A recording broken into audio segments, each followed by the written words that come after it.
السلام علیکم ورحمۃ اللہ وبرکاتہ۔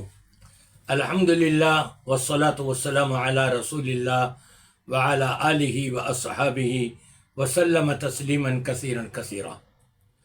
سامعین کرام، نبی پاک صلی اللہ علیہ وسلم نے ارشاد فرمایا تھا قرب قیامت ایسے علماء آ جائیں گے کہ جو خود بھی گمراہ ہوں گے اور دوسروں کو بھی گمراہ کریں گے۔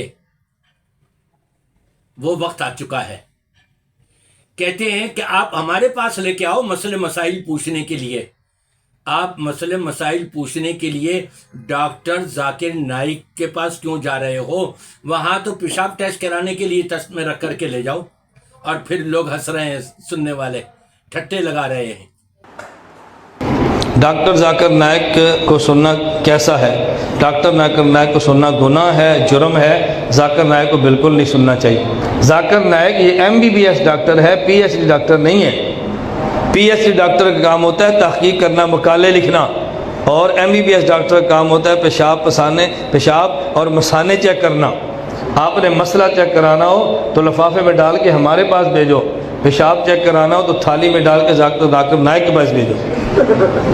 میری آپ اندازہ لگائیے، میں الیاس گمن صاحب سے سوال کروں گا کہ آپ تو قرآن سے فیصلہ نہیں کرتے، حدیثوں سے فیصلہ نہیں کرتے، کیوں کہ جہاں پر آپ کے حنفی مسلک آ جائے وہاں تو آپ یہاں تک کہہ دیتے ہو کہ جی ایک طرف آیت ہو قرآن پاک کی اور دوسری طرف ہمارا مجتہد کچھ اور کہہ رہا ہو تو آیت کو چھوڑ دیں گے اور مجتہد کو نہیں چھوڑیں گے، مجتہد کی بات پر عمل کریں گے۔ دلیل کیا دیتے ہیں؟ دلیل یہ ہے کہ اس کو بھی یہ آیت معلوم تھی، جبکہ دیکھا جائے تو آیت معلوم ہونے کے باوجود پھر وہ غلطی کر رہا ہے تو یہ بڑی غلطی ہو گئی۔ لیکن ہمارے الیاس گمن صاحب کتنا بڑا ظلم کر رہے ہیں کہ یہ کہہ رہے ہیں کہ جی نہیں جی وہ آیت چھوڑ دیں گے، مجتہد کی بات کو نہیں چھوڑیں گے، اس کی بات کو لیں گے۔ ڈاکٹر ذاکر نائک یہ صرف میڈیکلی طور پر ڈاکٹر نہیں ہیں، بلکہ اگر سرچ کیا جائے، دیکھا جائے تو الیاس گمن صاحب آپ نے تو شاید 100 بھی افراد کو، غیر مسلموں کو مسلمان نہ کیا ہو شاید۔ ڈاکٹر ذاکر نائک نے تو 20 لاکھ، کتنے لاکھوں کا جو ہندو تھے، سکھ تھے، کرسچن تھے، یہودی تھے، غیر مسلم تھے، مرتد تھے، ان کو مسلمان کیا ہے۔ اور کیا پیش کر کے؟ قرآن پیش کر کے، اور نبی کریم صلی اللہ علیہ وسلم کی حدیث پیش کر کے، اور ادیان سے، ان کی کتابوں سے مطالعہ کر کے وہ سامنے پیش کر کے ان کو مسلمان کیا ہے۔ آپ تو یہ بھی نہیں کر سکے، اور آپ کہہ رہا ہو کہ جی پیشاب ٹیسٹ میں رکھ کر کے ان کو لے جا کر کے پیش کرو، وہ اس کو ٹیسٹ کریں گے۔ آپ نے قرآن اور اس کے بارے میں، اسلام کے بارے میں مسئلے مسائل پوچھنے ہیں تو ہم سے پوچھو۔ انا للہ و انا الیہ راجعون۔ آپ لوگ تو یہ فقہ کو لے کے گھوم رہے ہو، قرآن اور سنت کہاں پیش کرتے ہو؟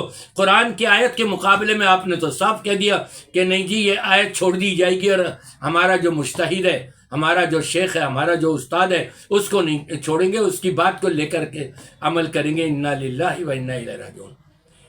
یہ یقیناً ایسے لوگ کے بارے میں رسول اکرم صلی اللہ علیہ وسلم نے فرمایا کہ ایسے علماء آ جائیں گے جو خود بھی گمراہ ہوں گے، یضلہم کثیرا، اور بے شمار لوگوں کو یہ گمراہ کریں گے، لوگوں کو بھی یہ گمراہ کریں گے۔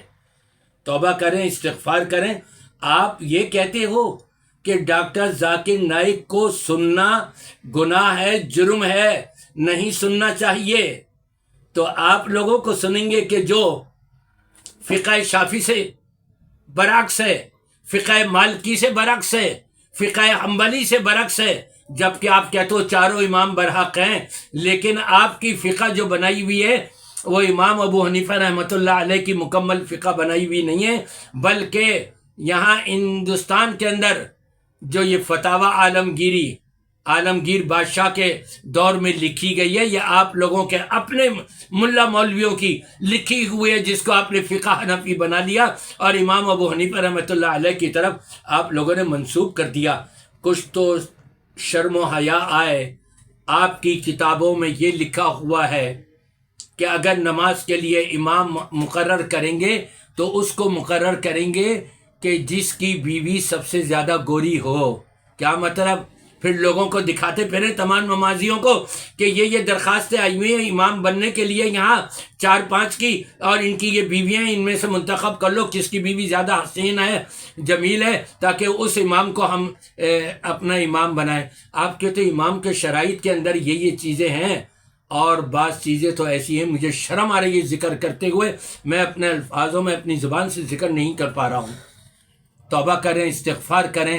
ڈاکٹر ذاکر نائک نے جو دین کا کام کیا ہے اس دور کے اندر، آپ کے تمام مفتی اور علماء کو ملا کر کے ترازو کے ایک پلڑے میں رکھ دیا جائے اور دوسرے پلڑے میں ترازو کے ڈاکٹر ذاکر نائک کو رکھ دیا جائے تو ان کا کام زیادہ ہے، آپ کا کام کچھ بھی نظر نہیں آئے گا، آپ کا پلڑا اوپر ہو جائے گا اور ڈاکٹر ذاکر نائک کا پلڑا جو ہے بھاری ہو جائے گا۔ میں تو یہی دعا کروں گا کہ ایسے مولویوں کو جو خود بھی گمراہ ہیں اور دوسروں کو بھی گمراہ کر رہے ہیں، اللہ تعالیٰ ان کو صحیح ہدایت عطا فرمائے۔